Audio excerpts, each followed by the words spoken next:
امام الانبیاء محمد صلی اللہ علیہ وآلہ وسلم تمام نبیوں کے سردار ہیں۔ حضرت آمنہ فرماتی ہیں، حمل کے دوران ایک دن بھی مجھے حمل کا بوجھ محسوس نہیں ہوا۔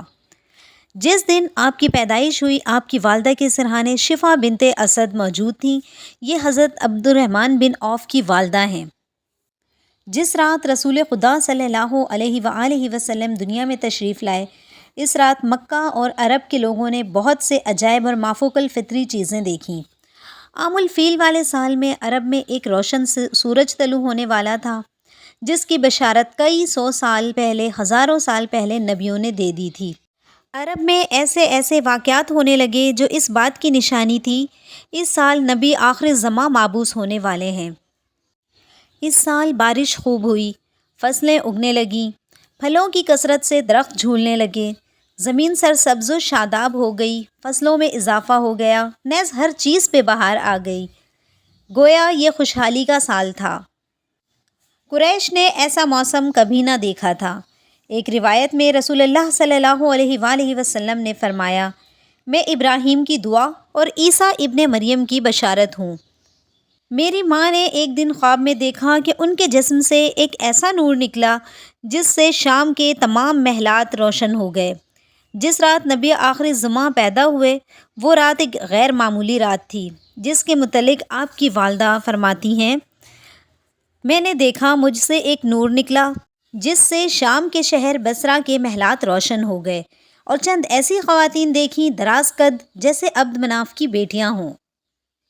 پھر حضرت آمنہ فرماتی ہیں، میں نے دیکھا کہ چند مرد فضا میں چاندی کے برتن لیے کھڑے ہیں۔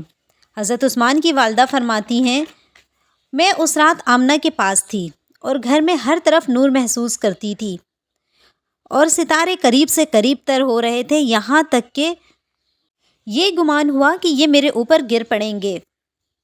یہاں تک کہ میں نے خانہ کعبہ کو دیکھا جو نور سے منور ہو گیا تھا۔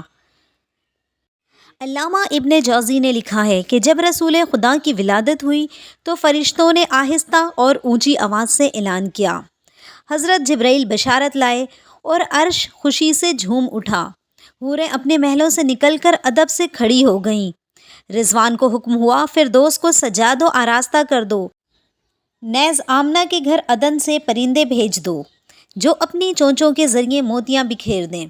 حضرت آمنہ کے ارد گرد فرشتے کھڑے ہو گئے، اس کثرت سے فرشتے، تسبیح و تحلیل کرنے والے فرشتے اس کثرت سے اترے کہ تمام خشکی اور پانی اور زمین اور پہاڑ اور نشیب و فراز بھر گئے۔ بعض علماء اور محدثین نے لکھا ہے کہ آپ صلی اللہ علیہ وآلہ وسلم جیسے ہی اس دنیا میں تشریف لائے، خانہ کعبہ میں کھڑے تمام بت جس کی قریش عبادت کیا کرتے تھے، تمام منہ کے بل گر پڑے۔ شب ولادت اسرا کے یعنی ایران کے بادشاہ کے محل میں زلزلہ آ گیا، اس کے 14 کنگرے گر پڑے، بحر تبریہ خشک ہو گیا، اور فارس کا آتش کداں جو 1000 سالوں سے چل رہا تھا، اس کی آگ بھی بجھ گئی۔ یہ وہ واقعات تھے جو نبی کے آنے کی خبر دے رہی تھی۔